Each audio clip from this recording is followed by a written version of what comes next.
대통령 탄핵 이후에 윤석열 대통령과 여당인 국민의힘의 행보 어떻게 지켜보고 있는지 한지아 국민의힘 의원과 전화로 연결해서 이야기 나눠보겠습니다. 의원님 안녕하세요. 예, 안녕하세요. 반갑습니다. 예, 반갑습니다. 의원님 오늘 제가 알기로는 탄핵안 가결 이후에 첫 인터뷰로 알고 있는데 예, 맞습니다. 이 무기명 투표에서 대통령 탄핵 찬성 공개적으로 입장을 표명하셨고 그리고 이후에 헌재 재판관 임명이라든지 특검법 표결 요거에 대해서는 또 부결하라는 당론은 안 따르셨거든요. 예. 최근에 한 달 동안 있었던 표결에서는 다 당론을 따르지 않은 거예요. 예, 어떤 맞습니다. 특별한 이유가 있습니까? 탄핵 관련해서는 우리나라가 법치국가 아닙니까? 예. 보수의 중요한 가치가 법치이기도 하고 또 혼란길수록 정도를 가야 한다고 생각합니다. 저는. 그리고 그 정도가 법에 기반을 둬야 한다고 생각을 하고요. 예. 군대를 국회로 보낸 대통령을 업무에서 배제를 시키지 않는다는 건 굉장히 어렵고 그러기 위해선 헌법적 절차는 두 가지입니다. 하나는 자진하야고 또 하나의 방법은 탄핵입니다. 예. 하지만 아시겠지만 자진하야 대통령이 거부했고 그렇기 때문에 남은 선택지는 탄핵밖에 없었습니다. 그래서 당론을 따르지 못한 부분에서는 대단히 마음이 무겁긴 하지만 말씀드렸듯이 혼란기일수록 정도를 가야 하고 헌법재판관 임명의 경우는 조금 다른 측면인데 민생 안정을 가장 중심에 두고 표결에 임했습니다. 탄핵 절차가 안정적으로 예측 가능하게 이루어지는 게 민생, 경제 안정이라고 저는 생각을 했습니다. 근데 마음은 무겁습니다. 당론을 따르지 않은 부분에 대해서는요. 네. 의원님, 그죠? 탄핵 표결 이후에 누가 찬성했는지 색출해라부터 여러 가지 당내에서 당론을 따르지 않은 의원들에 대한 압박이라든지 이런 것들이 있다는 설들이 좀 돌았거든요. 그 이후 어떻습니까? 당내에서 의원 생활하시기. 당론을 따르지 않았기 때문에 스스로 또 좀 미안해지는 마음도 있습니다. 직접적으로 저에게는 그렇게 가혹하게 말씀하시거나 그런 분은 없으셨다는 말씀드립니다. 아, 그래요? 압박이라든지 아니 언론 보도 보니까 옆에 와서 배신자 그러고 그냥 쓱 지나가는 일들도 있었다고 이렇게 기사가 나가지고요. 그러기 전에 피해야죠. 그래요? 그게 정치 아니겠습니까? 아, 그러기 전에 피한다. 예, 알겠습니다. 그러니까 그런 분위기가 없었습니다. 아, 그래요? 저한테는 직접적으로 그러신 분은 안 계셨습니다. 아, 그래요? 알겠습니다. 오늘 쌍특검 재표결이에요. 지난번은 김영 투표인데 찬성하셨습니다. 내란 특검하고 김건희 여사 특검. 이번에 이제 무기명 특보인데 입장 정하셨습니까? 무기명 비밀 투표이기 때문에 입장을 밝히는 건 적절하진 않은 것 같습니다. 그런데 공수처, 경찰, 검찰, 수사기관의 권한이 논란이 되고 있지 않습니까? 그렇기 때문에 지금일수록 어쩌면 대통령의 내란죄에 대한 수사는 그냥 명확하게 특검으로 진행되어야 더 큰 사회적 혼란을 막을 수 있지 않을까라는 생각도 이제 개인적으로 하고는 있습니다.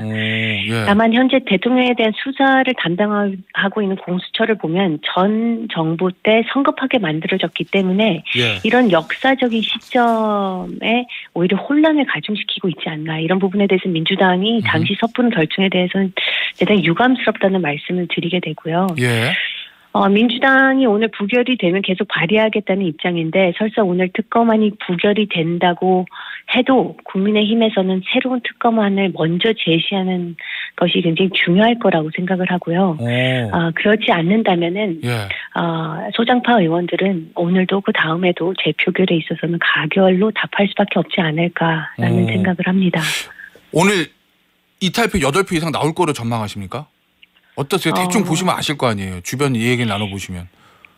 오늘 그거는 미리 말씀드리긴 어려울 것 같습니다. 한번 상황을 지켜봐야 될 것 같습니다. 저도. 그럼 의원님 말씀은 이번에 만약에 재표결에서 부결돼서 폐기되면 국민의힘에서 먼저 국민의힘이 주장하는 이 특검 추천권 이런 거 위헌적 요소 있다고 주장하잖아요. 맞습니다. 그거를 덜어내는 일종의 제3자 추천 특검법 이런 거 먼저 발의하는 게 맞다, 이런 말씀이신 거예요? 맞다. 그리고 그렇게 지도부도 생각을 몇몇 분은 하고 계신 걸로 언론을 통해서 전 들었습니다. 근데 그래요? 굉장히 중요한 부분이고 지금 우리 당이 어떻게 보면 극렬 지지층의 의견들을 많이 청취하고 있고 그거에 대해서 행동들이 많이 반영이 되고 있다는 얘기들이 나오기 때문에 그러한 새로운 특검안들이 나오지 않으면은 예. 소장파 의원들의 플러스 알파로 다음 표결 때는 어려울 수도 있지 않을까라는 생각을 합니다. 혹시 의원님 몇 명 의원들이 하고 주도적으로 해서 그렇게 먼저 수정안 발의할 생각은 없으세요? 아직까지는 논의하지는 못했습니다. 앞으로는 좀 봐야 될 것 같습니다. 오늘 이제 표결 결과를 보고 좀 움직일 수 있을 거지 생각을 해보겠다는. 예. 알겠습니다. 의원님 일단 오늘 또 재표결이 있고 오늘이나 내일 뭐 가부간에 대통령에 대한 제2차 체포영장 집행을 들어가겠죠. 경찰에서.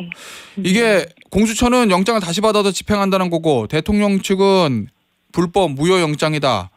당에서도 한 40명 정도 의원들은 이런 강제 수사에 반대하고 있는 것 같아요. 의원님, 지금 이 상황 한남동에서 벌어지고 있는 상황 어떻게 보고 계십니까?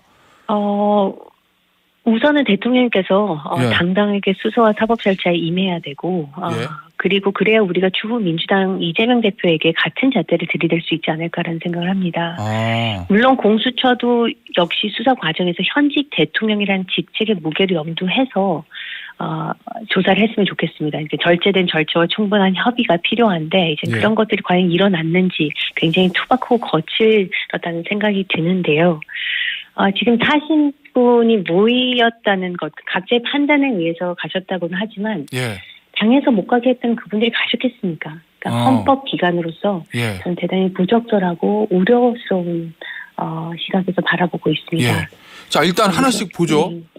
그럼 대통령은 영장에 뭐 지금 경찰이 집행하러 오고 경호처가 막고 이런 상황이잖아요. 그럼 대통령이 먼저 스스로 출두해서 조사를 받는 것이 맞다 이런 말씀이신 거예요?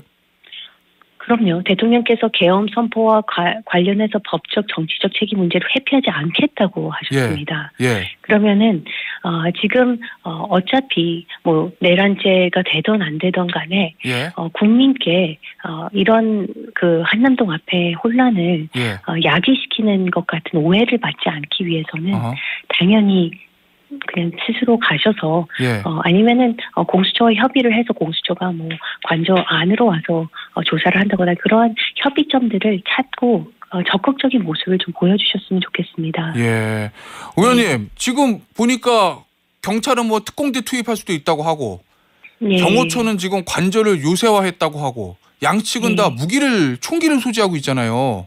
맞습니다. 이거 만약에 물리적 충돌이 있으면 이거 총을 든 국가기관이 대치하는 사상 초유의 사태가 벌어지는 건데 그럼 이거를 해결하기 위한 방법도 대통령이 쥐고 있다 이런 말씀이세요? 예, 저는 그렇게 생각합니다. 여기서의 열쇠를 쥔 분은 아직까지도 윤석열 대통령이라고 생각합니다. 그런 유혈 사태가 지금까지는 이루어지지 않았지만 그런 거를 바라시지도 않을 거라고 생각을 합니다. 그런 점에서 국민을 보시고 그런 국가와 국가기관 사이에 어떤 충돌은 다 역사에 남는 거 아니겠습니다. 선례가 되는 거고 이 역사적인 순간에서 대통령께서 대통령으로서의 그런 국민을 바라보는 그런 모습을 보여주시면은 굉장히 많은 사람들이 마음이 조금 누그러지지 않을까라는 말씀을 드립니다.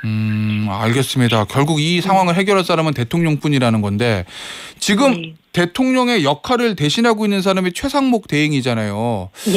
최상목 대행이 지금 경호처든 경찰 등 어디도 개입하지 않을 테니까 알아서 잘 정리하라 뭐 이런 입장인 것 같거든요. 너무 수수방관하고 있는 거 아니냐는 비판도 일각에선 제기하고 있는데 이 최상목 대행의 역할은 뭐라고 보세요? 지금 상황에서. 저는 그것에 있어서는 굉장히 해석이 분분할 수 있을 거라고 생각합니다. 민주당의 뭐 무조건적인 뭐 직무유기로 고발하고 이런 부분들은 오히려 더 문제가 된다고 생각을 해요. 그러니까 덧셈 정치를 해야 된다고 많이들 하죠. 근데 정치 세력을 위한 덧셈 정치가 아니라 좀 민주당도 국민을 위한 덧셈 정치를 좀 했으면 좋겠습니다. 그러니까 지금까지 본인들에게만 덧셈 정치를 했고 국민들에게는 뺄셈 정치를 했는데 지금 우리 경제가 굉장히 위태롭지 않습니까? 그러니까 최상목 대행을 고발하고 그분의 뭐 역할을 못하고 있다라는 비판을 계속 해오는데 수사를 제대로 진행하지 못하고 있는 건 첫째 대통령이 약속한 대로 성실하게 절차에 임하지 않고 있고 둘째는 공수처가 무능한 부분도 있습니다. 어떻게 보면 최 대행 탓이라고 꼭 볼 수만은 없다고 생각을 합니다. 그리고 민주당도 조금 더 왜 이렇게 최상목 대행을 싫어하는지는 모르겠지만 예. 민생을 위해서 좀 차분하게 지켜보고 예. 최상목 대행이 역할을 할 수 있도록 기다려주는 부분도 필요하고 공수처에 있어서는 최상목 대행이 어떤 중립성을 지켜야 되는 부분도 있을 수가 있거든요. 예. 그래서 아까 말씀드렸듯이 이런 수사에 논란이 되고 정치적인 쟁점들이 자꾸 사법부의 진행 과정, 행정부의 진행 과정에 대해서 관련해서 되고 있으니까 어떻게 보면은 그냥 특검으로 가는 게 맞지 않을까 이 부분은 그렇게 해서 예. 사회적 혼란을 좀 줄여야 될 거라고 생각을 합니다. 알겠습니다. 앞서 잠시 언급을 해주셨는데 이제 한남동 관저 앞에 40명의 의원들이 나갔어요. 이미. 네. 그리고 보니까 뭐 10명 가까이 또 나간다 뭐 이런 보도도 네. 있던데 의원님은 안 가시죠? 저는 관저 안 앞에. 갑니다. 예. 예. 의원님은 안 가시는 이유는 뭐예요? 이거는 당연히 안 가야 되는 겁니다. 예. 이게 우리가 상권 분립의 측면에서 입법부, 사법부, 행정부 서로 최대한 존중해야 되는 거고 예. 그게 우리 헌법 정신이고 민주주의 기초이고 우리 보수가 강조하는 법치의 기본 아닙니까? 예. 그런데 이렇게 수사 절차를 헌법기관인 의원들이 물리적으로 예. 방해하려는 행동은 그건 헌법 정신의 위배일 뿐만 아니라 예. 아까 말씀드렸듯이 역사가 보고 있습니다. 선례를 남기는 건 대단히 잘못된 거라고 생각을 합니다. 위험한 선례일 것 같고요. 예.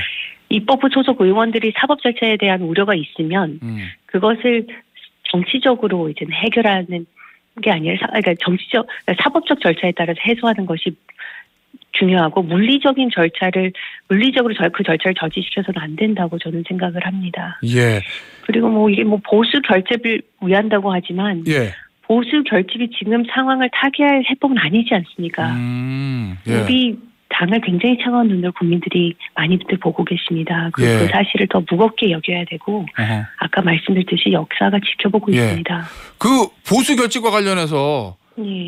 언론 보도를 통해서 나왔던 거기를 방문했던 40명 의원들 멘트들 이렇게 보면 거기 가면 또 대통령 지지하는 사람들 막 있으니까 이거 드디어 우리가 계속 밀리다가 뭔가 결집하는 것 같다. 반격의 모멘텀을 찾았다.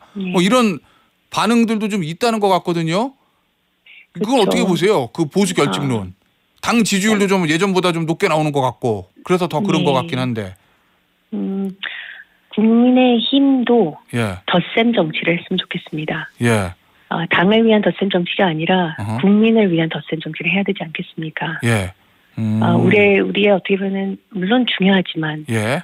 우리의 소수 지지층에 지금 호소하기보다는 예. 아까 말씀드렸듯이 역사적인 순간에 예. 국민을 전체를 보고 우리나라의 미래를 보고 예. 좀 같이 행동을 하시면 어떨까라는 말씀을 드립니다. 지금 보수 결집이 예. 현재 상황을 타개하는 해법은 아닙니다. 의원님 순수하게 예. 표만 놓고 계산해 봤을 때 그 40명의 의원들의 어떤 집결 한남동 관저 앞에서 집결 이런 것들이 예. 결집되는 보수표보다 빠져나가는 중도표가 더 많다고 보시는 거예요? 저는 그렇게 당연히 보고 있고요. 예. 그리고 온건 보수들은 훨씬 더 비판적으로 저희를 볼 겁니다. 예. 네, 온건 보수들이 한번 이탈하게 되면은 예. 우리 어쩌면 조기 대선을 치러야 될 수도 있지 않겠습니까? 예. 이번 대선을 포기하지 않는 이상 이렇게 우리가 어떤 편향된 그런 예. 그 행보를 지속적으로 하면 안 되지 않나라는 말씀을 드립니다. 의원님 어제 보니까 권선동 원내대표 입장을 단독 보도를 통해서 보니까 이건 지도부가는 관여하지 않는다. 의원 개인의 판단이고 지도부는 거기 참석하면 안 된다. 이렇게 얘기했다는 거거든요. 지도부의 이런 입장은 어떻게 보세요? 지도부는 당연히 참석하면 안 된다는 말씀을 해주셔서 그거는 굉장히 다행이라는 생각은 하지만 예.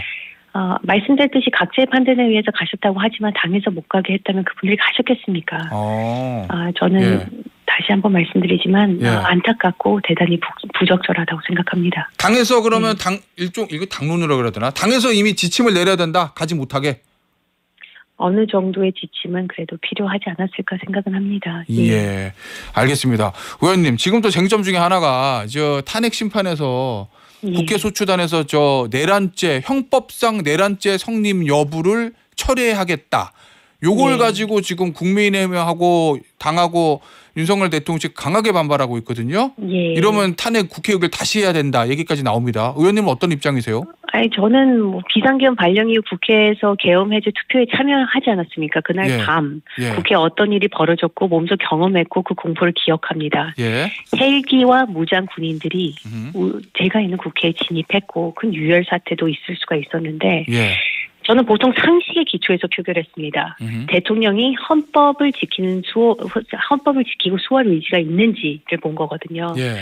근데 국민 모두가 포기력을 보지 않았습니까? 그리고 국회와 정당의 정치 활동을 금하고 전공의들을 처단해야 된다는 문구 보지 않았습니까? 예. 그러니까 대통령의 헌법 수호 의지가 가장 중요한 판단 기준이었고 예. 탄핵 소추 심리 범위에 변동이 있다고 해서 예. 핵심과 그 본질이 변하는 건 아니라고 생각합니다. 예. 그래서 말씀드렸듯이 이거는 핵심을 갖고 얘기하는 게 아니라 예. 정치적인 노이즈들이 자꾸 나타나는 게 아닌가 싶습니다. 그럼 국회 재의결이 필요한 상황은 아니다. 이런 저는 그렇게 입장이신 생각합니다. 거죠? 예. 네. 알겠습니다. 국민의힘 일각에서는 국민의힘에서는 예. 민주당이 이재명 대표를 위해서 대선 시기를 빨리 앞당기기 위해서 헌재 심판을 앞당기기 위해서 요 내란죄 부분을 형법상 내란죄 부분을 빼는 거다 이런 시각을 가지고 있는 것 같던데 어떠세요? 그건 그럴 수 있을 거라고 생각합니다. 그러니까 근데 국회에서의 절차는 마무리되었고 구체적인 탄핵 절차와 관련된 것은 결국 헌법재판소가 판단할 문제라고 생각하지만 예. 그러니까 이런 역사적인 순간에도 당리당략 그러니까 민주당은 탄핵 절차를 말씀하셨듯이 가속화시키고 예. 국민의힘은 탄핵 절차를 지연시켜서 혹시 모를 조기 대선을 위한 우위를 차지하는 것이라고 국민들은 볼 거라고 생각하거든요. 아무도 국민들이 예. 이걸 정말 국민들 입장에서 내란죄를 포함시키고 빼고라고 생각할 것 같지는 않습니다. 그냥 모두 좀 차분하게 현재 결정을 좀 기다렸으면 하는 마음입니다. 그러니까 정치적 노이즈 캔슬링이 좀 필요하지 않나 그런 생각을 하게 됩니다. 알겠습니다. 오늘 인터뷰 여기서 마무리하도록 하겠습니다. 지금까지 대단히 국민의힘 감사합니다. 한지아 의원이었습니다. 의원님 감사합니다. 감사합니다.